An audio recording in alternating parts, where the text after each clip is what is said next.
Joining us now, Congressman from Nebraska, Don Bacon. Congressman, thank you very much for joining us today. Well, thank you. And that was a pretty good town hall. We had 7,300 people on it. Yeah, and you answered quite a few questions. I want to get to Sherry's question in a moment, but this is gonna tie into it. The House Minority Leader Hakeem Jeffries has just filed a discharge petition on the Affordable Care Act tax extensions, those subsidies. He wants a 3-year extension. Would you sign on to that petition? No, I already have a framework that's bipartisan. I have Democrats and Republicans, and I'm on a bill with a Democrat from California that will extend these tax credits, but with some changes. Katie, I don't think we should have unlimited income for these tax credits. Right now, you could earn $600,000, for example, and get these tax credits. So I think we should put an income cap of $200,000 on these, but that's negotiable. Some people may want a little higher or lower. I submit 200,000's right.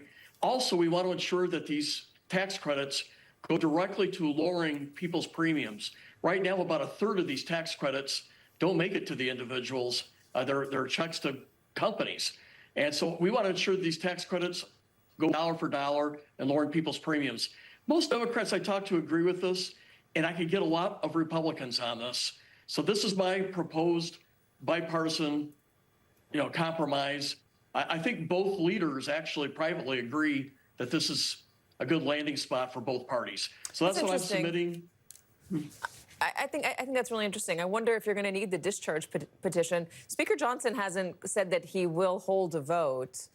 Are you confident he's gonna hold a vote on these extensions? I don't think he'll hold a vote on just a clean extension with no income caps. But there are a lot of Republicans who want a compromise here. I don't want to see 700,000 people in my district pay that much more for premiums, just like this lady's phone call. I don't want to let that happen. And so there's enough Republicans, I would dare say the vast majority of Republicans want a compromise here. Even Marjorie Taylor Greene says she wants a compromise on these tax credits. So it's going to happen. And by the way, what I submitted in this compromise is a bipartisan proposal. Now it's in bill language with Democrats on there. I already know that the leadership, most of the leadership, agree with those basic frameworks on both sides. Here's the words I got from Democrats and Republican leaders. We have nothing we do not like in this. So it's a double negative, but if you interpret it, it means there's nothing bad in this compromise. But this is how you get stuff done. Just a clean extension is not going to pass.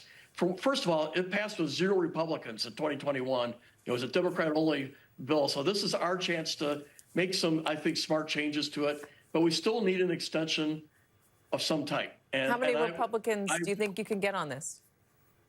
I think the vast majority will support what I'm proposing. Now, there is some pushback. Why is Obamacare or the ACA so unaffordable? Why would it put so much more money? There is that debate.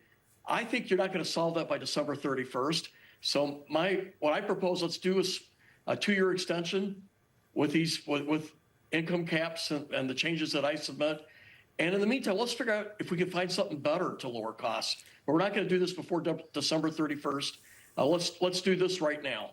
Yeah, and the woman that you were speaking to, Sherry, $48,000 a year is what she says her health care is going to climb to. And she makes the point that it's more than her annual salary, putting her in an impossible situation. Here's the other sticky part. If you are able to get something passed in the House and in the Senate, are you confident the president's going to sign it? I think he will. I mean, first of all, I can't guarantee for sure what he'll do, as you know, but I believe he would support it just because he doesn't want to see people's health care costs climb either. Now, he's got other ideas of giving money direct to individuals, but he will support a bipartisan bill, I believe. I mean, what do you think of that plan to give people money directly? How do you feel about that? I would prefer doing what I'm recommending. I think what I'm putting out there has broad support both sides of the aisle, and so I think we stick with that. Just trying to, let's say this lady from La Vista, and I appreciated her call. And by the way, I couldn't continue doing a shutdown. We can't have 1.4 million people not getting paychecks from the federal workforce and force 42 million people not to get SNAP. So I'm going to vote to fund our government, but we do got to fix this. But it's not fair for this lady to have to pay $48,000. I totally get that. We got to come to the table with a plan. And by the way, you're not going to give $48,000 for her. $2,000 checks to her is not going to help, right? Yeah. And so this it's inadequate. We got to lower her premium back down to normal. Let me ask you about the other discharge petition, and I'm going to ask you in light of the emails that have come out today regarding Donald Trump and Jeffrey Epstein. Was writing to Ghislaine Maxwell in 2011 and to the author Michael Wolff in 2015, talking about Donald Trump knowing more about Jeffrey Epstein's behavior than Donald Trump has said he knew. He denies it. Given these emails, do you feel like you want to sign on to this discharge petition? Well, there's going to be 218 votes with the addition of the Arizona Congresswoman today. I will vote for yes on the floor. But we got to just be candid here. So we vote on this in the House and it passes. It will pass. It has to go to the Senate. Okay, will the Senate vote on it? Will it have 60 votes? I don't know. Then it has to go to the president. Is the president going to sign it or is he going to veto it?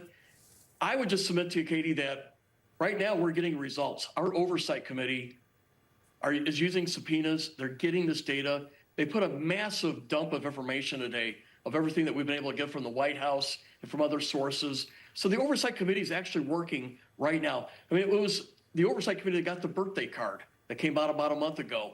And so this is all through the normal oversight committee. And I get it. People want to see this discharge petition. I think it's a little bit of a false hope that's going to provide this great results. It's still got to work its way through the Senate and the president, but we're already getting a lot of results. And I also would just to be realistic, if there were a lot of bad things about Trump in there, I am convinced Joe Biden's administration would have found a way to leak it. If there were things about Democrats in there, high-level Democrats, I think that stuff would have already been leaked by the current administration. So I'm a little bit skeptical what we'll find. But we'll see. I do want transparency in the end. Yeah, I mean, there are a lot of folks out there, a lot of folks, and there are people who voted for Donald Trump who want to see everything, who just aren't.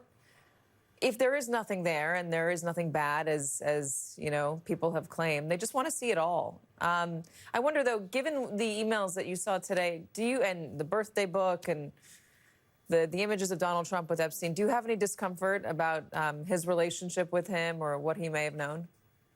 Well, I think he even himself admits that he had a relationship with Epstein and then realized he was a bad character and then evicted him out of Mar-a-Lago. What else there is, I'm not sure. I am for transparency. I do think this was a PR disaster for the White House. When you tell everybody you're going to release everything, that you have the names of all the clients, and then you come back and say, oh, there was none. This was a self-inflicted wound by the White House and how they handled this. And I think they've dug themselves a hole. But in the end, I'm for transparency. Everything should be out other than the victims' names for that. We're getting results already without the discharge petition is what I would like to really convey here. Yeah, I mean, listen, the subpoena to the estate is what got these emails today. Let me ask you about affordability. The president has been talking in interviews saying that the economy is fine, that affordability is a lie by the Democrats. Affordability was a big issue in the elections, excuse me, a couple weeks ago or a week ago. And if you look at the polling, people are pretty upset about affordability. How do you see the economy right now? Do you believe that the White House is fully in touch with the complaints people have, frankly, with what got them elected in the first place? No, I think there's a little bit of a bubble with these tariffs and a sense that everything's going great. It's not. I think the elections from last week should be a wake-up call. We expected to lose on the Republican side in New Jersey and fairly Democratic states. But if you want to be candid, you got to look at those results, and the margins of victory were significant. And it should be a wake-up call for Republicans at that. And it is for me and my peers in Congress. And the president did get elected a year ago, primarily because of the border and inflation or affordability, as you say. The affordability hasn't become better over the last year. Maybe gas prices have gone down, as the president says, but the supermarket prices are bad. And there's a lot of instability. You look at hiring numbers right now are down. Companies are firing people or laying off people.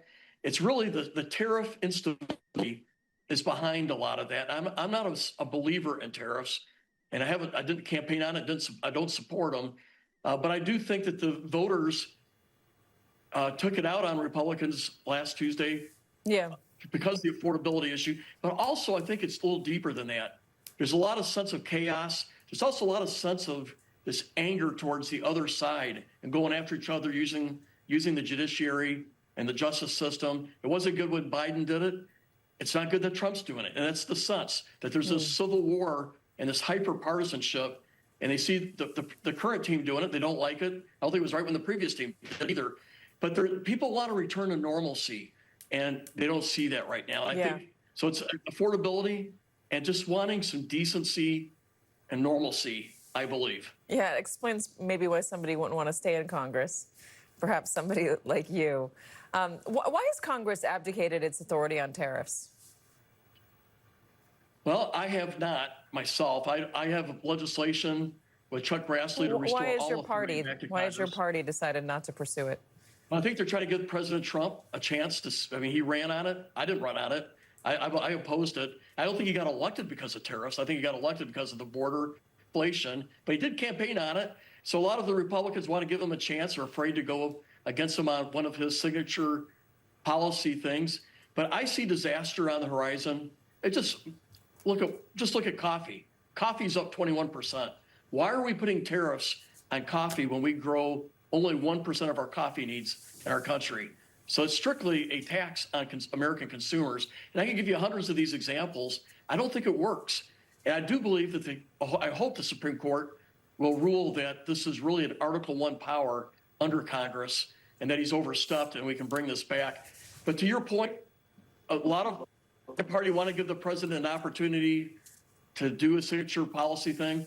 But I think it's going to lead to serious economic disruption. And I think it's better to speak up now and push back. Yeah, really interesting. Hey, listen, I live in New York City, so I'm sure the prices are going to be higher here, but I paid $20 for a pound of coffee, and I thought that was insane until I paid $25 for a pound of coffee the following week. So, yeah, right. It's definitely not affordable. Congressman Bacon, thank you so much. And just to be clear, I want to make sure I heard you correctly. You will be voting yes on releasing the Epstein files if it makes it to the floor, and you believe it will. If it goes on the floor, I get a lot of pushback. Why don't you put your name on the discharge petition? And I'm just going to be subtle in my response. Just look at all the few Republicans that are on it and who they are. It's going to come on the floor. I will vote yes. Got it. All right, Congressman Bacon, thank you very much for joining us today. We appreciate it. Thank you.